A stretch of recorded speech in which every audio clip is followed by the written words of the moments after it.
இன்னமும் ரசம் வைக்கும்போது மல்லித்தழையை மேலே தான் தூவிட்டு இருக்கீங்க அப்படின்னா, நான் சொல்கிறபடி ஒரு முறை ரசம் வச்சு பாருங்கள். சின்ன நெல்லிக்காய் சைஸ் புளியை கரைச்சிட்டு அதில் 2 பெரிய சைஸ் தக்காளியை நல்லா மசிச்சு விட்டுக்கலாம். தக்காளி அதிகமாக சேர்க்கும் போது டேஸ்ட் நல்லாயிருக்கும். இப்போது கொஞ்சமாக பூண்டு, சீரகம், மிளகு, அது கூடவே கொஞ்சமாக தனியாவும் சேர்த்து நல்லா இடித்து எடுத்துக்கோங்க. இது இடித்ததுக்கப்புறம் நீங்கள் ரசத்துக்கு மேலே தூவுறதுக்காக வச்சுருந்த மல்லித்தழையும் சேர்த்து இதோட இடிச்சுக்கோங்க.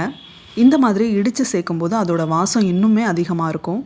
இப்போ உப்பு, மஞ்சத்தூள், தேவையான அளவுக்கு தண்ணி சேர்த்துட்டு நல்லா இது போல் பிசைஞ்சு விட்டுக்கலாம். உப்பு சரியாக இருக்கா, புளிப்பு சரியாக இருக்கா அப்படிங்கிறத வாயில் போட்டு செக் பண்ணிவிட்டு தாளிப்பு விட்டுறலாம்.